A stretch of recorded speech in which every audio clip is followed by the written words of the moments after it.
Alright, welcome back to another episode of Monster Reviews Marvel Now.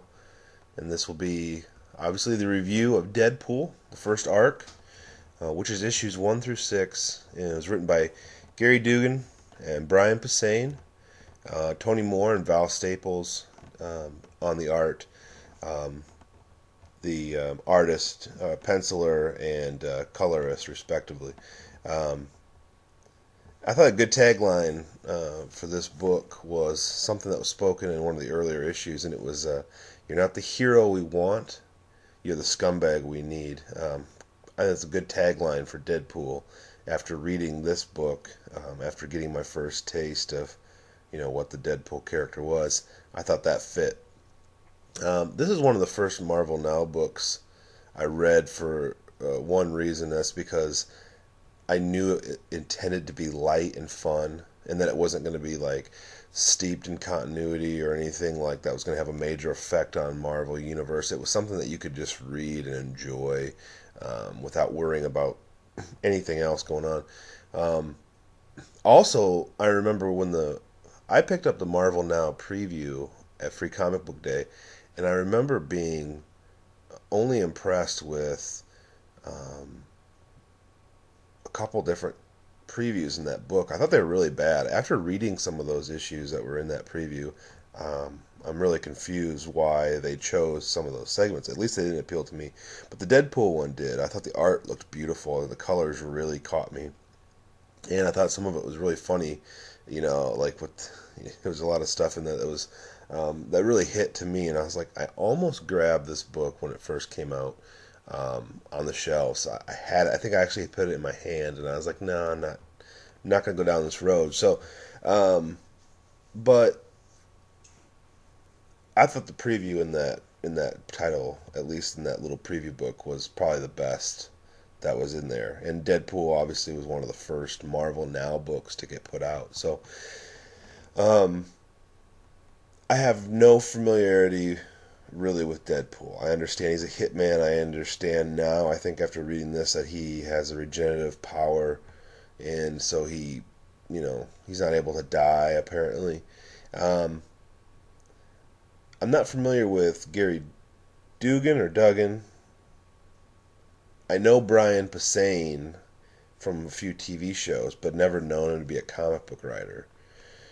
Tony Moore, I remember from The Walking Dead, the artist. And I remember when I first started reading trades of Walking Dead, that I noticed there was an art change from trade 1 to trade 2. I never paid attention, basically, because I didn't know really either of those guys. But it's not that. I mean, both art in The Walking Dead by both guys. The guy who's doing it now and the guy who did the first 6 issues, Tony Moore, who does this book. They're both great. I just remember that I preferred Tony Moore.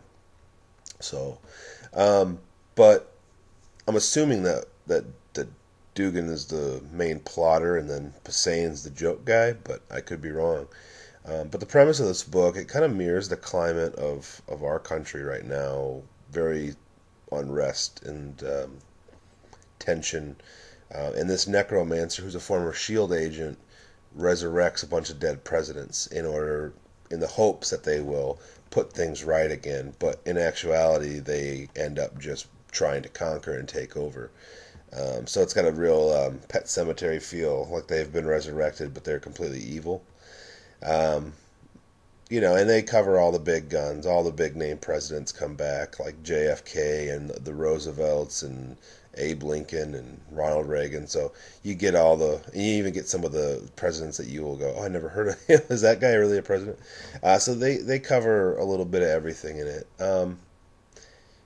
And I thought it was pretty funny that Captain America couldn't stop them, but a Canadian named Wade Wilson, which I know Wade Wilson as a former NFL quarterback, but Wade Wilson in the Marvel Universe is also known as Deadpool.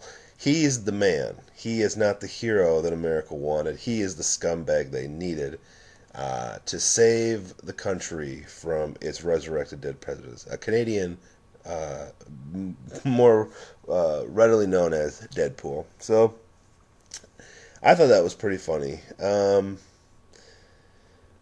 But this is a book that, to me, I think would be better read month to month as opposed to the way I read it, which was more like in trade format, which I read issue to issue to issue. Um, while I thought there was a lot of hilarious moments and a lot of crazy moments in this book that I enjoyed, um, it started to get really old. After a while, some of the jokes just didn't land, and after about 6 issues, I thought it was maybe too long. I think I could have used like a 30-day Deadpool tolerance recharge in between each issue, and I think that I would have maybe enjoyed some of those later issues a little bit more.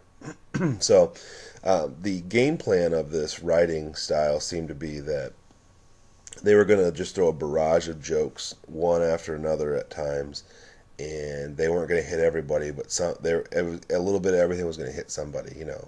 But like jokes that didn't work on me that made me groan. Maybe somebody else had to put the book down and laugh for 5 minutes after reading it. So I don't know, but it got wearing at times. So, but I think part of that it was the point.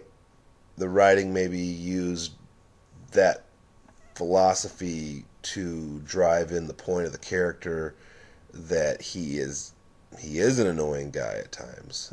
So we're gonna write it, that you are maybe gonna get started annoying. Not enough maybe for you to put the book down and not pick it up again, but we're gonna make this character gross. We're gonna make it slightly annoying. If some people find it annoying, maybe that's gonna be good for the book.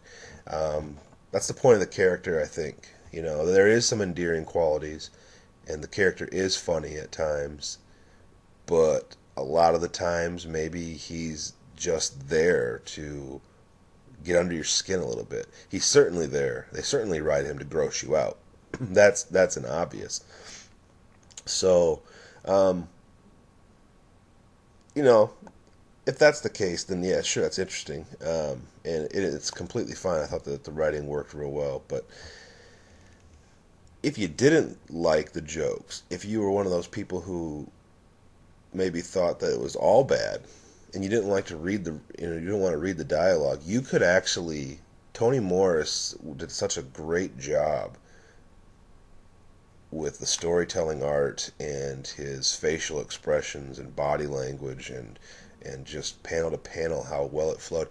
It was so good that you could actually read this book without reading it. You could just look at the pictures, and I bet you'd still find it funny. It was really cool because I did that for like one issue. I went back and I just looked at the art, or I did that before I actually read through it, and then I went back and read all the dialogue, and I actually understood, and I found myself laughing at a lot of it. So the other thing too is that Val Staples really beautiful job on this book. The colors were great.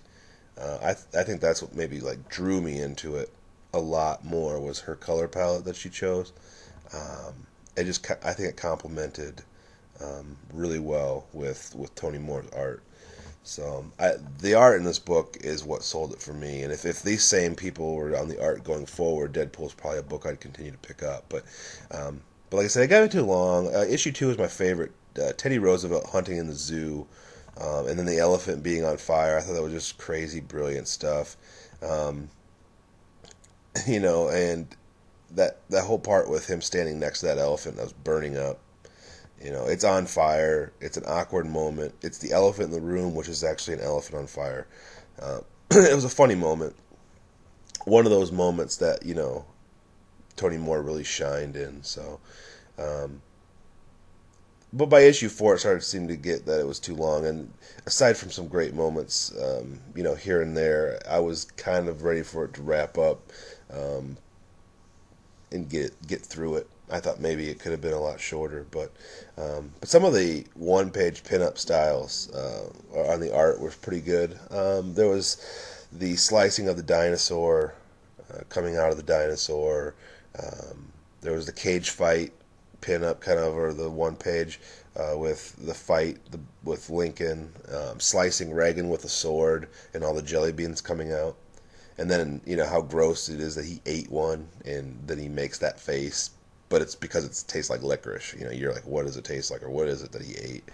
A lot of good pop culture references. I always appreciate that, from movies to events to songs. One of my favorite was when they spoofed the Mean Joe Green commercial, and he took his mask off, he threw it at the boy, and it landed on his face, and it was all bloody and gooey, and the boy, mortified, screams and runs off. So, wild moments like that were plenty in this arc. Um, for the most part, this all had me laughing, and it was lighthearted. I enjoyed it. I love the attitude of the character. I love the lighthearted nature of the book. It does walk that line, though, of almost being too annoying. But I guess some will like it more than others. It's not something I think I could pick up month to month, though. But being that it is only $2.99, I'm tempted. But it's probably something that I'll grab if I hear of an arc that sounds interesting, or something that, when all my books start getting a little too serious and heavy, like they intend to do sometimes, especially today in today's age. I know I could probably count on the Deadpool book to be that funny, lighthearted read. Um, and maybe like if it's a light week for me or something like that, or if things are getting too much, I can cut into it, maybe pick up a Deadpool book. But it's probably not something that I'm gonna grab month to month, or put on my pull list. It probably doesn't make the cut in that regards. Like I said, even though I do find the character funny at times, most of the time, and I thought that the writing in this book was actually pretty good. But with the artist change, I'm really sold on Tony Moore when it comes to this book, and with Val Staples complimenting. So it's probably going to lose me just with that. But again, I'm new to Marvel, so please comment below if there was anything that may help me out. Thanks for watching this Monster Marvel Now review, episode 3, and we'll see you next week for episode 4. Thanks again.